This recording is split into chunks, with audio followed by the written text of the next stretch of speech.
వీకంతా family episode తీసుకొచ్చి బాగా emotional చేసేసిన తర్వాత, అబ్బా! ఈ సాటర్‌డే, సండే ఏం ప్లాన్ చేస్తే మంచి హై వస్తదిరా అని చెప్పనేసి ఆలోచిస్తున్నప్పుడు, మన 'బిగ్ బాస్' టీమ్ అయితే మన సెలబ్రిటీస్‌ని తీసుకొచ్చేసారు. సెలబ్రిటీస్ అంటే మరీ మీరు హీరో లెవెల్‌లో ఊహించుకోవద్దండి. అంటే పాత 'బిగ్ బాస్' కంటెస్టెంట్స్ ఎవరైతే 'బిగ్ బాస్‌లో' ఉండి కొంతమంది గెలిచిన వాళ్ళు, లేదంటే కొంతమంది రన్నర్ అప్స్, లేదంటే టాప్ 5 లేదా టాప్ 10. సో, ఎవరైతే 'బిగ్ బాస్' ప్రీవియస్ కంటెస్టెంట్స్ ఉన్నారో వాళ్ళనైతే తీసుకొచ్చారు. సో, వాళ్ళు మిగతా కంటెస్టెంట్స్‌కి సపోర్ట్‌గా అయితే వచ్చారు. సో, దాంతో పాటు ఫ్యామిలీ మెంబర్స్‌ని కూడా తీసుకొచ్చారు. ఈరోజు ఎపిసోడ్ ఫుల్ ఆన్ ఎంటర్‌టైన్‌మెంట్ అనే చెప్పుకోవాలి. ఈరోజు ఎపిసోడ్‌తో చాలా మందికి లోపలుండే కంటెస్టెంట్స్‌కి టాప్ 5లో ఎవరు ఉండబోతున్నారనేసి ఒక క్లియర్ కట్ ఐడియా అయితే వచ్చేసింది. సో, మాక్సిమం ముగ్గురైతే కంపల్సరీగా ఉన్నారు. మిగతా ఇద్దరు మాత్రం మారుతూ వచ్చారు. ఆ టాప్ 5లో ఉండేది ఎవరో కూడా మనం మాట్లాడేసుకుందాం. ఇక ఎపిసోడ్ రివ్యూలోకెళ్ళిపోతే మాత్రం ఎలిమినేషన్ అప్డేట్ కూడా వచ్చింది. అది కూడా మాట్లాడేద్దాం. సో, ఎపిసోడ్ రివ్యూలోకెళ్తే స్టార్టింగ్ లవ్ స్టోరీస్ గురించి షేర్ చేసుకోమన్నారు. లైక్ వాళ్ళ ఫస్ట్ లవ్ స్టోరీస్ ఏదైతే ఉన్నాయో దాన్నైతే షేర్ చేసుకోమన్నారు. నాకైతే నిఖిల్‌ది కొంచెం బయట ఏదైతే మొత్తం రూమర్స్ అంతా స్ప్రెడ్ అవుతుందో, అదే నిఖిల్ కూడా అంటే బాగా ఒప్పుకున్నాడు. అంటే మరి దాచకుండా, కొంతమంది దాస్తారు. స్టార్టింగ్ వచ్చినప్పుడు నిఖిల్ సింగిల్ అని చెప్పుకున్నాడు. తర్వాత ఇప్పుడు దాచకుండా మొత్తం ఎక్స్‌ప్రెస్ చేసినాడు ఆయన లవ్ మొత్తం. సో, మీకు ఎవరి లవ్ స్టోరీ నచ్చిందో కామెంట్‌లో అయితే తెలపండి. సో, ఈ లవ్ స్టోరీ షేర్ చేసుకోవడం వల్ల కొంతమంది ఆడియన్స్ కనెక్ట్ అయ్యే అవకాశం ఖచ్చితంగా ఉంటది. ఇప్పుడు కొంచెం నిఖిల్ ఎందుకో అలా ఎమోషనల్ డ్రామా చేసినట్లు అనిపించింది. ఎందుకంటే ఇప్పుడు అంత విధంగా షేర్ చేసుకొని అప్డేట్స్ అంతా ఇవ్వాల్సిన అవసరం లేదనిపించింది. బట్ ఇంత పెద్ద ప్లాట్‌ఫార్మ్‌లో వాళ్ళ లవ్ గురించి, ఆయన లవ్‌ని ఎక్స్‌ప్రెస్ చేయడం, ఆయన లవ్ ఎంత చూపిస్తున్నారో ఆమె మీద క్లియర్ కట్‌గా అయితే తెలుస్తుంది. సో, ఆ పర్టిక్యులర్ మూమెంట్ అప్పుడు నాకనిపించింది ఓకే. ప్రాపర్‌గా ఎక్స్‌ప్రెస్ చేస్తున్నారు. ఈ ప్లాట్‌ఫార్మ్‌ని బాగా యూజ్ చేసుకుంటున్నారు. ఆయన లవ్ ఇంకా స్ట్రాంగ్ అవ్వడానికి. ఖచ్చితంగా అవతల పర్సన్ గూడా రియాక్ట్ అయ్యి అప్రోచ్ అవుతారని చెప్పనేసి భావిస్తున్నాను, అనుకుంటున్నాను. ఇక ఎపిసోడ్ రివ్యూస్ తర్వాత నార్మల్‌గా ఏమర్థమైందంటే ప్రతిసారి ఇట్లా స్టార్ట్ చేశారు. స్టార్ట్ చేసిన తర్వాత లవ్ స్టోరీ ఏం చెప్పారు? ఇదంతా వస్తున్నాడు ఏంటబ్బా! నాగార్జున సారు రియాక్షన్స్ ఏంటి? నాగార్జున సారు ఈ వీక్, లాస్ట్ వీక్ తర్వాత ఇంప్రూవ్‌మెంట్స్ ఏమన్నా ఉన్నాయా? ఇన్సైట్స్ ఏమన్నా ఉన్నాయా? అని చెప్పనేసి దీన్నే ఎక్స్‌పెక్ట్ చేస్తా ఉన్నాను.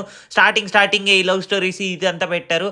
ఏంటి ఇయన్నీ వేరే ఎపిసోడ్స్‌లో పెట్టుండొచ్చు కదా! సాటర్‌డే ఎపిసోడ్ ఇంకా కొంచెం ఇంపాక్ట్‌ఫుల్‌గా ఉంచడానికి ఇంకా ఏదైనా కొత్తగా ప్లాన్ చేసి ఉండొచ్చు కదా! ఈ మాట్లాడుకునేదంతా ఇంకో రోజు మండేనో లేదంటే మండే కాదులే ట్యూస్‌డే, వెడ్నెస్‌డే ఈ మధ్యలో ఎప్పుడైనా పెట్టుండొచ్చు కదా అని ఎక్స్‌పెక్ట్ చేశాను. బట్ అన్‌ఎక్స్‌పెక్టెడ్‌గా మన నాగార్జున సార్ అయితే ఫస్ట్ ఇది ప్లాన్ చేశారు. తర్వాత సెలబ్రిటీస్ ఎంట్రీస్ అయితే ప్లాన్ చేశారు.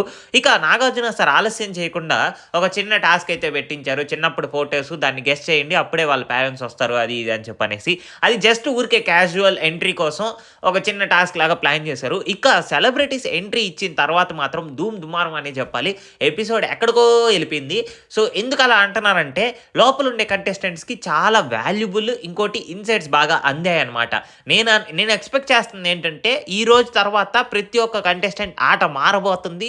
100% అసలా మామూలు ఫైర్ చూపియరు చూడండి. రేపటి నుంచి ఇప్పుడు నిఖిలు, నబీలు, గౌతమ్ వీళ్ళందరిని టాప్ 5లో పెట్టేసరికి ప్రతి ఒక్క సెలబ్రిటీ వాళ్ళని ఇమిటేట్ చేయడానికి ట్రై చేస్తారు. అంటే వాళ్ళతో క్లోజ్‌గా ఉండడానికి, లేదంటే వాళ్ళని ఇమిటేట్ చేయడానికైతే ట్రై చేస్తూ ఉంటారు. ఎలా చేస్తే ఆడియన్స్‌లోకి బాగా ఎళ్తుంది అని చెప్పనేసి ట్రై చేస్తారు.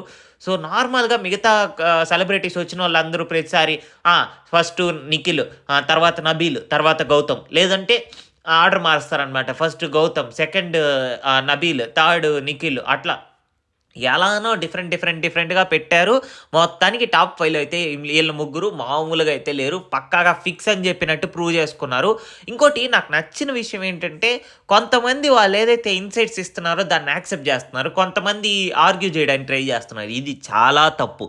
ఎందుకంటే బయట నుంచి చూసి వచ్చి నీకు ఇన్సైట్స్ ఇస్తున్నప్పుడు, నేను ఇలా చేయలేదు, నువ్వు అలా చేయలేదు అని చెప్పనేసి ఆర్గ్యూ చేయడం ఖచ్చితంగా తప్పు.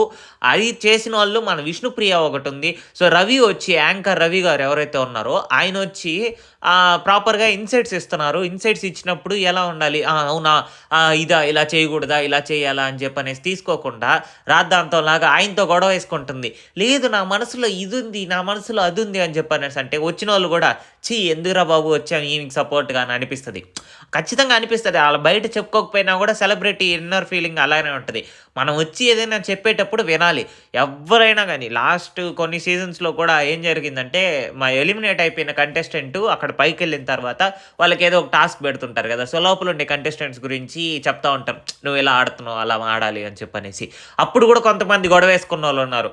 "నువ్వేంది నాకు జెప్పేది? నువ్వే ఎలిమినేట్ అయిపోయావు" అని చెప్పనంటే, ఎలిమినేట్ అయిపోయారు కాబట్టి నువ్వు ఎలిమినేట్ అవ్వకుండా ఇలా మార్చుకో అని చెప్పనేసి చెప్పినప్పుడు, ఓహ్! అవునా! సరేలే మనం గూడా ఇలా మార్చుకుందాం అని చెప్పనేసి అంటే పోయింది. అంతేగాని నువ్వేంది నాకు జెప్పేది అని యాటిట్యూడ్ చూపిస్తే మాత్రం జనాలు బామ్మ, పాప బయటికి పో అని చెప్పనేసి పంపిస్తా ఉంటారనమాట. సో, అది ఒకటి గుర్తుపెట్టుకోవాలి. 'విష్ణుప్రియకిచ్చిన' మెయిన్ అడ్వైజు ప్రతి ఒక్కరు ఒక్క సెలబ్రిటీ వాళ్ళే మాట్లాడలేదు. ప్రతి ఒక్క సెలబ్రిటీస్ ఎవరైతే వచ్చారో ప్రతి ఒక్కరు మాట్లాడింది ఇదే. విష్ణుప్రియ నువ్వు ఒకరి మీదే కాన్సంట్రేట్ చేస్తున్నావు. అది మార్చుకో. అందరి మీద కాన్సంట్రేట్ చేయడం మొదలుపెట్టు. అంటే నీ గేమ్ మీద నువ్వు కాన్సంట్రేట్ చెయ్యి. నా న నేనే నాకు ప్రయారిటీ కాదని చెప్పానంటే అవతల వాళ్ళు ఇంకేమనుకుంటారు, సర్లే ఈమెకెందుకు ఓటేసేది వేస్టు, వేరే వాళ్ళకేద్దాం ఆమె ప్రయారిటీ అంటుంది కదా! ఆ ప్రయారిటీ వాళ్ళకే యేసుకుందాం అని చెప్పనేసి అంటారు. సో, ఇంకనైనా మారి డిఫరెంట్‌గా ఏదైనా కొత్తగా ట్రై చేయడానికి చేస్తే మాత్రం టాప్‌లో ఉంటది ఖచ్చితంగా. ఇంకా ప్రేరణ వాళ్ళ సిస్టరు వీళ్ళందరొచ్చారు. సో, ఆమె మిస్ హైదరాబాద్ ఇండియా ఏదో చెప్పింది. నిజంగా గ్రేట్ అనే చెప్పుకోవాలి. ఎందుకంటే ప్రేరణలో గూడా ఆ మూమెంట్స్ మనం చూసాం. లైక్ ప్రతి ఒక్కసారి షార్ప్ మూమెంట్స్ ఏదైనా ఎడ్యుకేషనల్ సంబంధించిన టాస్క్ పెట్టినప్పుడు ఆమె చూపించే ఆహ్, నాలెడ్జ్, స్కిల్స్ ఇవన్నీ కూడా వాళ్ళ చెల్లికి కూడా అంతే నాలెడ్జ్ ఉందంట. అంతే స్కిల్స్ ఉన్నాయంట. మేబీ ఇద్దరు చదువుకున్నోళ్ళేమో బాగా చదువుకున్నట్లున్నారు. సో, ఆ నాలెడ్జ్ అనేది ప్రాపర్‌గా యూజ్ అవుతుంది మన ప్రేరణకి. వాళ్ళ చెల్లి కూడా యూజ్ చేసుకొని మిస్ ఇండియా అయిందంట. మిస్ ఇండియా హైదరాబాద్ అని వాళ్ళ ఏదో కాంపిటీషన్‌లో. సో, ఇలా జరుగుతూ ఉందనమాట. సో, ఎందుకంటే వీళ్ళ గురించి ఎందుకు తీసుకొచ్చానంటే ఒక ఇన్‌స్పిరేషన్ లాగనమాట.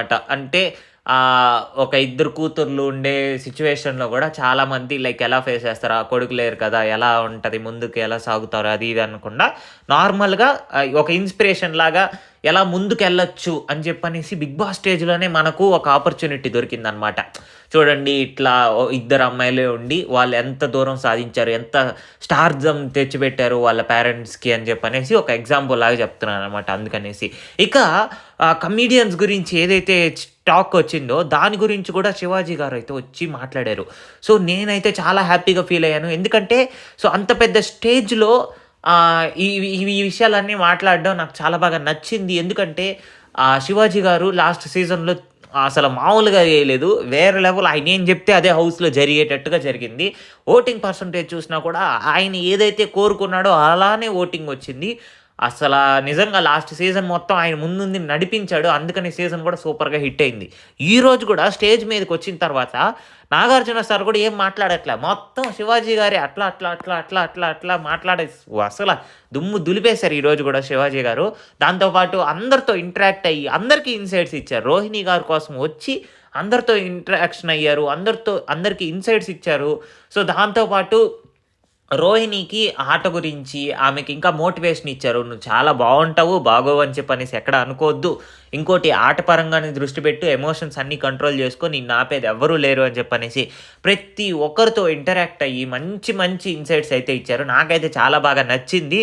సో, నేను ఎక్స్‌పెక్ట్ చేసిందేంటంటే శివాజీ గారు ఇంకొంచెం ఆలోచించి లైక్ టాప్ 5లో పెట్టునుంటే బాగుండేమో. ఫస్ట్ విష్ణుప్రియని పెట్టేసరికి నేను షాక్ అయిపోయా. ఏంటి శివాజీ గారు ఇలా ఎక్స్‌పెక్ట్ చేశారా విష్ణుప్రియ టాప్‌లో ఉంటదేమో అని చెప్పనేసి. బట్ బేసిక్‌గా నాకు అర్థమైంది ఏంటంటే లాస్ట్ సీజన్ మీరు చూసినట్లయితే శివాజీ గారు ఆడవాళ్ళకి అణిగిమణిగి అట్లా గౌరవంగా కొంచెం మర్యాదగా మాట్లాడుతూ ఉంటే, రెస్పెక్ట్ ఇస్తూ మాట్లాడుతూ ఉంటే వాళ్ళని ఖచ్చితంగా రెస్పెక్ట్ చేయాలి అని చెప్పనేసి లాస్ట్ సీజన్‌లో మన ప్రియాంక వాళ్ళు దాంతో పాటు శోభా శెట్టి మీద అరుస్తూ ఉన్నారు. ఎందుకంటే వాళ్ళు రెస్పెక్ట్ ఇవ్వకుండా ఇష్టం వచ్చినట్టు ప్రవర్తిస్తూ ఉన్నారని చెప్పనేసి. సో, అలా భావించి వాళ్ళకైతే కొంచెం అట్లా అరుస్తూ ఉండేవారు. అప్పుడు ఈ సీజన్‌లో ఆమె బాగా రెస్పెక్ట్ ఇస్తుంది అని చెప్పనేసి ప్రతి ఒక్కరికి ఆమెని ఫస్ట్ ప్లేస్‌లో పెట్టడం నేనైతే షాక్ అయ్యాను. But acceptable. ఆయన పాయింట్ ఆఫ్ వ్యూ కాబట్టి యాక్సెప్టబుల్. దాని తర్వాత నబీల్ ఆట గురించి మాట్లాడుకోవాలి. సో, 2 వీక్స్ తర్వాత బీభత్సంగా రెచ్చిపోయి ఇంకా విన్నర్ అయిపోతాడేమో నబీలు అని చెప్పనేటట్టు నుంచి ఆ స్టేజ్‌లో నుంచి టాప్ 3లోకొచ్చాడు. అంటే గౌతమ్, నిఖిల్‌ని తీసేస్తే టాప్ 3లోకి వచ్చాడు. దీనికి కారణాలు ఏంటి అని చెప్పనేసి చాలామంది అనుకుంటున్నారు. మేబీ ఫైర్ తగ్గింది, ఆ స్వాగ్ లేదు అని చెప్పనేసి. బట్ ఎప్పటికప్పుడు టాస్కుల్లో తనదైన పెర్ఫార్మన్స్ ఇస్తూ, టాప్ లెవెల్‌లో పెర్ఫార్మన్స్ ఇస్తూ సూపర్‌గా ఆడుతూ ఉన్నాడు. ఎక్కడ ఇబ్బంది పడినట్టు గాని ఎక్కడ అనిపించలేదు. కాకపోతే ఏంటంటే నామినేషన్స్ టైమ్‌లో ఆ ఫైర్, ఆ స్వాగ్ అనేది ఎవరైతే కరెక్ట్ పాయింట్స్ మాట్లాడతారో వాళ్ళకి ఓటింగ్ పర్సెంటేజ్ ఎప్పుడైనా మారొచ్చు, ఎలానైనా మారొచ్చు. సో, గౌతమ్‌కి అలానే కదా! సీజన్ 7లో ఒకలాగా నామినేషన్స్ ఏసారు. సీజన్ 8లో పాయింట్ టు పాయింట్ మాట్లాడుతూ ఒక స్వాగ్‌తో నామినేషన్స్ అయితే ఏస్తున్నారు. వాళ్ళ బ్రదర్ కూడా వచ్చి ఇన్‌సైట్స్ అలానే ఇచ్చారు. "నువ్వు ఆ స్వాగ్ మాత్రం వదలొద్దు. నామినేషన్స్ చేసేటప్పుడు నువ్వు ఫైర్ చూపించు. దాంతో పాటు ఆ స్వాగ్‌ని కూడా వదలొద్దు" అని చెప్పనేసి.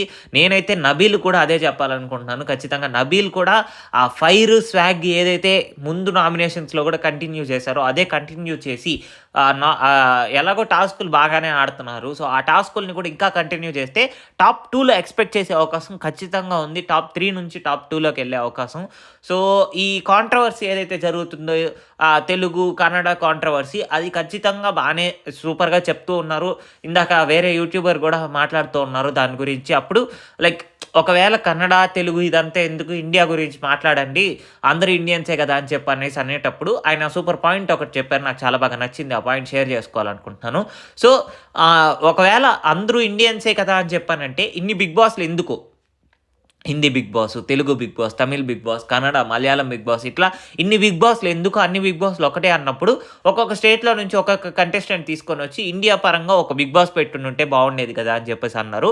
సో, అలా వద్దు అని చెప్పనేసి అనుకోని రీజనల్ వైస్‌గా ఉంది కాబట్టే తెలుగుకి సెపరేట్ బిగ్ బాస్, కన్నడకి సెపరేట్‌గా బిగ్ బాస్ ఇలా పెడుతూ వచ్చారు. ఇప్పుడు అలాంటప్పుడు తెలుగు బిగ్ బాస్‌లో తెలుగు వాళ్ళే ఉండాలి అని చెప్పనేసి మన తెలుగు ప్రజలు ఏదైతే కోరుకుంటున్నారో అందులో ఆ కోరుకోవడంలో ఎటువంటి తప్పు లేదు అని చెప్పనేసి నాకనిపిస్తుంది. బట్ ఎనీవేస్ మన బిగ్ బాస్ వాళ్ళు అప్రోచ్ అయ్యి వాళ్ళని ఆల్రెడీ తీసుకొచ్చేసారు కాబట్టి ఇక మనం చేసేదేమీ లేదు. నచ్చితే ఓటేయడం, నచ్చకపోతే మానేయడం అంతే. సో, ఇక నేను ఎంటర్‌టైనర్స్ గురించి మాట్లాడాలనుకుంటున్నాను. అవినాష్ ఇంత బాగా ఆడి, టాస్కులు ఆడి, దాంతో పాటు ఇంతగా ఎంటర్‌టైన్ చేస్తుంటే ఆయనకు ఓటింగ్ ఎందుకు పడట్లేదో నాకైతే అర్థమే కావట్లేదు. ఎందుకంటే టు బీ హానెస్ట్ అసల హౌస్‌లో ఆయనొచ్చిన తర్వాత ఎంటర్‌టైన్‌మెంట్ బీభత్సంగా పెరిగింది. అది అందరికీ తెలిసినదే.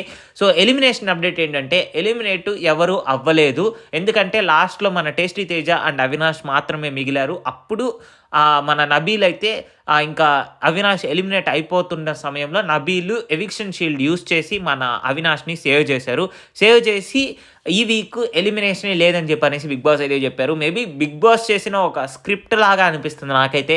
అంటే ఈ ఎవిక్షన్ ఫ్రీ పాస్‌ని ఇలా యూజ్ చేయాలేమో అని చెప్పనేసి. ఎందుకంటే అవినాష్ ఎళ్ళిపోయి ఉంటే మాత్రం అసల ఎంటర్‌టైన్‌మెంట్ అనేది ఉండేదే కాదు. ఖచ్చితంగా అవినాష్ ఉండాలి అని చెప్పనేసి ప్రతి ఒక్కరు కోరుకున్నారు కాబట్టే ఇక అవినాష్ కూడా కంటిన్యూ అయ్యారు.